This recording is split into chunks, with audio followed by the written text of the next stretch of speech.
তৃতীয় শ্রেণীর প্রিয় শিক্ষার্থীরা, তোমাদের প্রাথমিক গণিতের এই ভিডিওটিতে আমি স্বাগত জানাচ্ছি। আজকের এই ভিডিওতে আমি তোমাদের অর্ধবার্ষিক পরীক্ষার জ্যামিতিক চিত্রগুলো এঁকে দেখাবো। তোমাদের অর্ধবার্ষিক পরীক্ষার জন্য যে জ্যামিতিগুলো আছে সেগুলো হলো সমবাহু, সমদ্বিবাহু ও বিষমবাহু ত্রিভুজ। এছাড়া আছে সমকোণী, সূক্ষ্মকোণী ও স্থূলকোণী ত্রিভুজ। আমি এখন প্রতিটি চিত্র তোমাদেরকে এঁকে দেখাবো। আমাদের সমবাহু, সমদ্বিবাহু, বিষমবাহু ত্রিভুজ আঁকার জন্য অবশ্যই পেন্সিল কম্পাস ব্যবহার করতে হবে। আমি ক্লাসেও দেখিয়েছিলাম তোমাদেরকে, এখন আবার দেখিয়ে দিচ্ছি যে আমাদের প্রত্যেকের পেন্সিল বক্স, আমাদের জ্যামিতি বক্সের ভেতরে দুই ধরনের কম্পাস থাকে। একটা হলো কাটা কম্পাস, আরেকটা হলো পেন্সিল কম্পাস। আমাদের কাটা কম্পাসের কোনো প্রয়োজন হবে না, আমরা পেন্সিল কম্পাস ইউজ করে আমাদের চিত্রগুলোকে আঁকবো। তাহলে আমি তোমাদের আরেকবার দেখিয়ে দিচ্ছি যে কিভাবে পেন্সিল কম্পাসে পেন্সিলটাকে তুমি অ্যাডজাস্ট করবে। খেয়াল করে দেখো, আমি এই হুইলটা এটাকে পুরোপুরি রিলিজ করে দিয়েছি যাতে আমি পেন্সিলটা ভালোভাবে ঢুকাতে পারি। তোমরা ঢুকিয়ে ফেলো এটাকে, পেন্সিলটাকে। এরপরে দেখবে যাতে এই কাটাটা আর কম্পাসের কাটা আর পেন্সিলের মাথা এটা যেন সমান হয়। সমান হলে আমার ছবি আঁকতে সুবিধা হবে। ভালোভাবে লাগিয়ে নাও শক্ত করে, যাতে ছবি আঁকার সময় এটা স্লিপ না করে যায়। ওকে, আমরা এখন সমবাহু ত্রিভুজ আঁকা শুরু করব। প্রথমে আমি লিখে নিই সমবাহু ত্রিভুজ।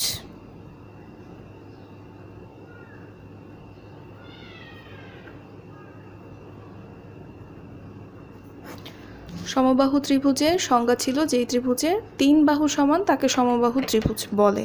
আমাদের সমবাহু ত্রিভুজ আঁকার জন্য অবশ্যই আমাদের স্কেল লাগবে আর আমাদের পেন্সিল কম্পাস লাগবে, সাথে তোমার আরেকটা যদি পেন্সিল থাকে সাথে করে নিয়ে নাও। আমরা চিত্র বড় করে আঁকবো, ক্লাসেও বলেছি এখনও বলছি। চিত্র আঁকার জন্য ঠিক মাঝামাঝি আমি স্কেলটাকে ধরেছি। যে কোনো মাপের একটা রেখা আমি এখানে টানবো। এখন কম্পাসের এক মাথা এই রেখার এক সাইডে ধরে আরেক সাইড পর্যন্ত পেন্সিলটাকে নিয়ে যাব। একদম রেখা যতটুকু আমি সে পর্যন্ত একটা মার্ক করে দেব।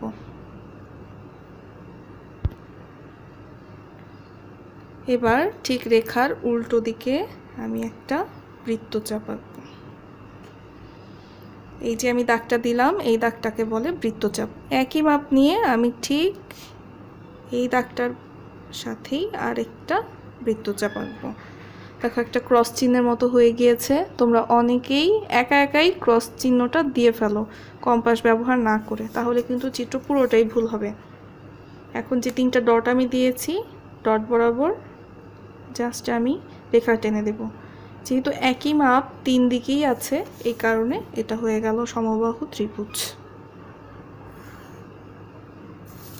এখন এটা নাম দিয়ে দেব এ বি সি। হয়ে গেল আমার সমবাহু ত্রিভুজের চিত্র।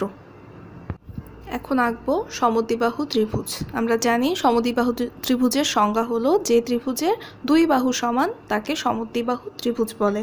তাহলে সেই আগের মতোই আমার স্কেল লাগবে, পেন্সিল কম্পাস লাগবে। যদি তোমার এক্সট্রা কোনো পেন্সিল থাকে তুমি সাথে নিতে পারো। বড় করে ছবি আঁকবো, সেজন্য ঠিক মাঝামাঝি জায়গায় আমি যে কোনো মাপের আবার একটা রেখা আঁকবো। আঁকার পরে যেহেতু এটা সমদ্বিবাহু ত্রিভুজ, দুই বাহু সমান হবে, এজন্য আমি কম্পাসটাকে রেখার একদিকে ধরলাম। ধরে এই পুরো রেখার সমান মাপ না নিয়ে এর চেয়ে আরেকটু কম মাপ নিয়ে আমি একটা বৃত্তচাপ আঁকলাম। সেম একই মাপ নিয়ে আমি আরও একটা বৃত্তচাপ ওই বৃত্তচাপের ওপরেই এঁকে দেব। দেখো এখানে আবার সেই ক্রস চিহ্নটা এসেছে। ক্রস চিহ্নের ঠিক মাঝামাঝি জায়গাটা আমি পয়েন্ট আউট করে দেব।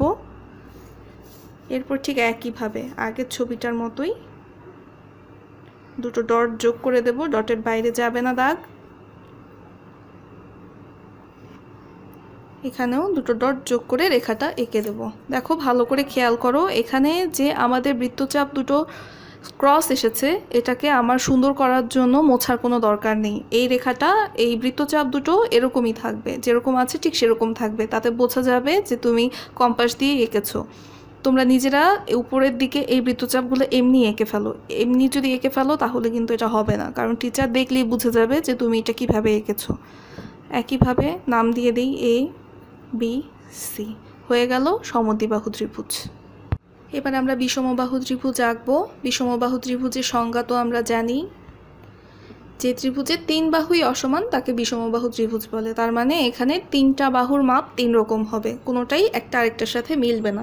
এটার জন্য আমি সেই একইভাবে আমার পেন্সিল নেব, কম্পাস নেব আর স্কেল নেব। মাঝামাঝি জায়গায় যে কোনো মাপের একটা আমি রেখা টানলাম। এরপরে এখান থেকে আমি কম্পাসটা ধরে অর্ধেকের বেশি সমান মাপ নিয়ে একটা বৃত্তচাপ আঁকি, বড় করে আঁকবো। আগের মাপটার চেয়ে আরেকটু বড় অথবা আরেকটু ছোট মাপ নিয়ে তুমি আরেকটা মাপ নাও এই রেখার, নিয়ে তারপরে এই বৃত্তচাপের ওপরেই আরেকটা বৃত্তচাপ এঁকে দাও। তাহলে এখানেও আমার একটা ক্রসিং হলো। এখানে আমি প্রথমে যে মাপটা নিয়েছিলাম সেই মাপটা ছিল অর্ধেকের চেয়ে একটু বেশি, এরপরে আমি এদিকে যে মাপটা নিয়েছিলাম এটা ছিল অর্ধেকের বেশির চেয়েও আরেকটু বেশি, কিন্তু এই রেখাটা সমান না, বা এর আগে যে রেখার জন্য আমি বৃত্তচাপটা এঁকেছিলাম সেটারও সমান না। তাহলে 3টা বাহুই কিন্তু 3 রকম মাপের হলো। এখন বাকিটা সেই আগের মতোই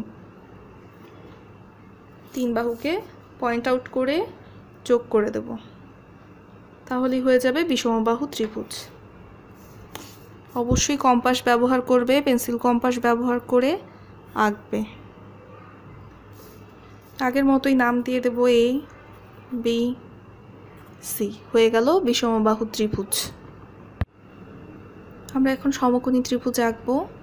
সমকোণী ত্রিভুজকে দুইভাবেই আঁকা যায়, এক তুমি চাঁদার সাহায্যে আঁকতে পারো অথবা তুমি পেন্সিল কম্পাস ইউজ করে আঁকতে পারো।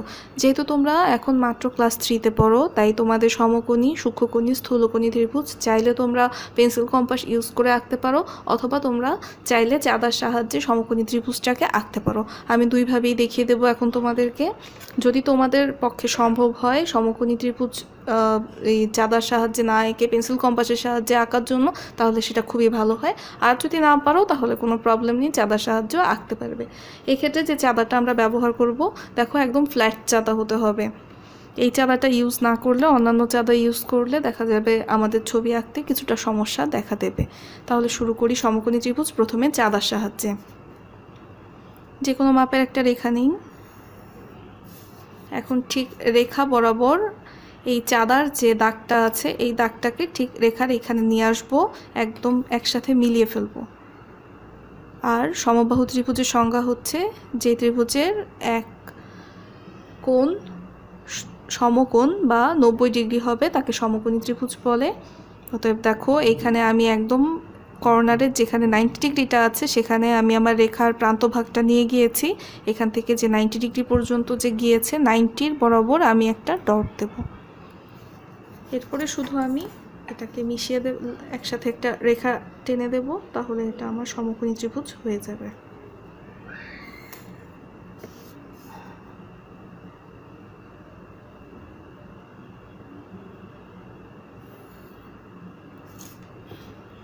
একইভাবে নাম দিয়ে দেব এ বি সি।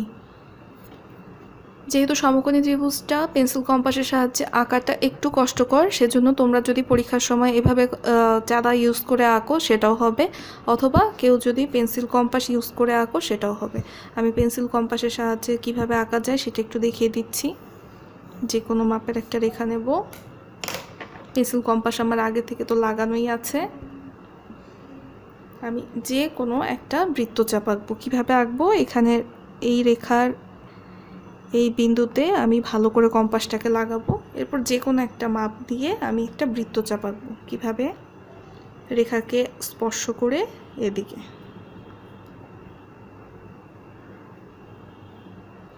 সেই একই মাপ আমি এই জায়গাটা ধরবো, ধরে আমি এখানে আরও একটা বৃত্তচাপ আঁকবো। পেন্সিলের সেই একই মাপ থাকবে, কম্পাসের সেই একই মাপ থাকবে, কোনো চেঞ্জ হবে না।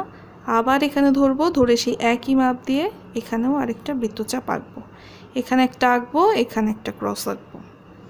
আবার এখানে সেই একই মাপ দিয়ে ধরবো, এখানে একটা ক্রস আঁকবো। তাহলে এখানে যে ক্রসটা আমি পেলাম এটাকে আমি একটা রেখার সাহায্যে যোগ করে দেব।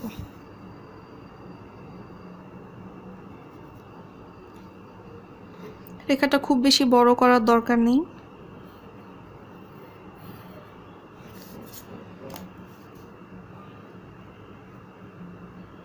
এবার এই দুই প্রান্ত যোগ করে দেব, তাহলেও এটা হয়ে যাবে আমার সমকোণী ত্রিভুজ। যদি এটা তোমাদের এটা করতে সুবিধা হয়, অথবা তোমরা যদি বাসায় এটা প্র্যাকটিস করে করতে পারো, তাহলে তোমরা এইভাবে সমকোণী ত্রিভুজ আঁকতে পারো। না হলে তোমরা চাঁদার সাহায্যে এভাবে আঁকলে এভাবেও হবে। নাম দিয়ে দিলাম ABC, তাহলে দুটোই কিন্তু সমকোণী ত্রিভুজ। এখন সূক্ষ্মকোণী ত্রিভুজ আঁকবো। সূক্ষ্মকোণী ত্রিভুজ আঁকার ক্ষেত্রে তোমরা খেয়াল করে দেখবে যে সমদ্বিবাহু ত্রিভুজের মতোই অনেকটা সূক্ষ্মকোণী ত্রিভুজটা আঁকা হবে। কারণ সূক্ষ্মকোণী ত্রিভুজের সংজ্ঞা হচ্ছে যে ত্রিভুজের 3টি কোণই সূক্ষ্মকোণ হবে, মানে 90 ডিগ্রির চেয়ে ছোট হবে। সেই হিসেবে সমদ্বিবাহু ত্রিভুজের সাথে সমদ্বিবাহু ত্রিভুজের যে চিত্রটা সেটার সাথে সূক্ষ্মকোণী ত্রিভুজের চিত্রের কিন্তু অনেকটাই মিল আছে।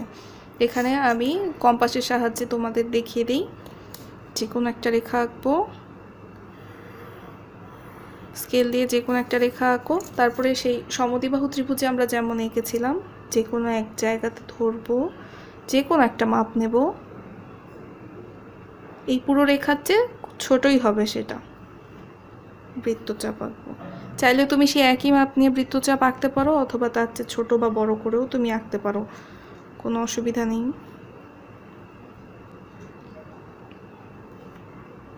এরপর সে আগের মতোই দুই প্রান্ত যোগ করে দিলেই যে ত্রিভুজটা আমি পাবো সেটাই হবে সূক্ষ্মকোণী ত্রিভুজ। যদি তুমি দুই বাহু যে বৃত্তচাপ আমি এঁকেছি, এই দুই বাহুর বৃত্তচাপ যদি তুমি দুই রকম মাপের নাও, তাহলে এটা সূক্ষ্মকোণী ত্রিভুজটা আইডেন্টিফাই করতে আরও বেশি সুবিধা হবে। তাহলে সূক্ষ্মকোণী ত্রিভুজের সাথে দেখো তোমার সমদ্বিবাহু ত্রিভুজের কিন্তু অনেকটাই মিল আছে।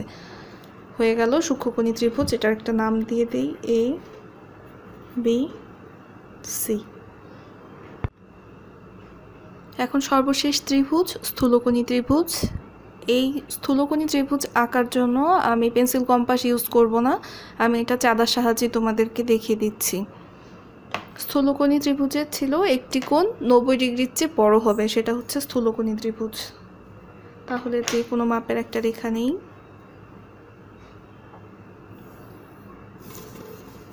সেই আগের মতোই চাঁদাটাকে একদম প্রান্তভাগ পর্যন্ত নিয়ে গিয়ে তারপরে ধরি।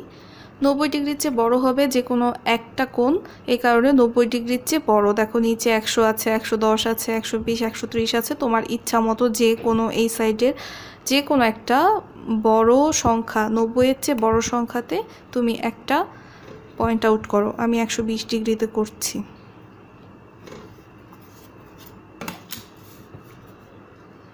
এটার সাথে রেখাটাকে যোগ করে দিই।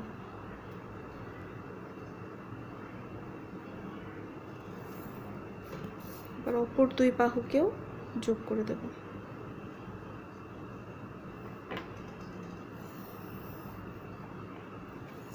তাহলে এই ত্রিভুজের একটা কোণ 90 ডিগ্রির চেয়ে বড় হয়েছে, আর বাকি দুটো কোণ 90 ডিগ্রির চেয়ে ছোটই আছে।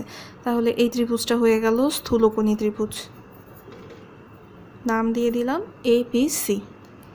তাহলে আশা করি তোমরা এখন এই 6টা ত্রিভুজের চিত্রগুলো সুন্দরভাবে বাসায় প্র্যাকটিস করতে পারবে এবং তোমাদের এই জ্যামিতিটা ভালোভাবে তোমরা শেষ করতে পারবে। বারবার যদি যেই জায়গাটা বুঝতে পারবে না, ভিডিওটা রিপিট করে করে দেখে নিয়ে তোমরা এই চিত্রগুলো বাসায় প্র্যাকটিস করো, আর ভালোভাবে এই প্র্যাকটিসগুলো করো যাতে তোমাদের এরপরের রিভিউতে চিত্রসহ তোমাদের প্রত্যেকটা সংজ্ঞা সুন্দরভাবে ঠিকঠাকভাবে হয়। তাহলে তোমরা সবাই ভালো থাকো, সুস্থ থাকো। আজকের মতো এই ভিডিও এখানেই শেষ করছি।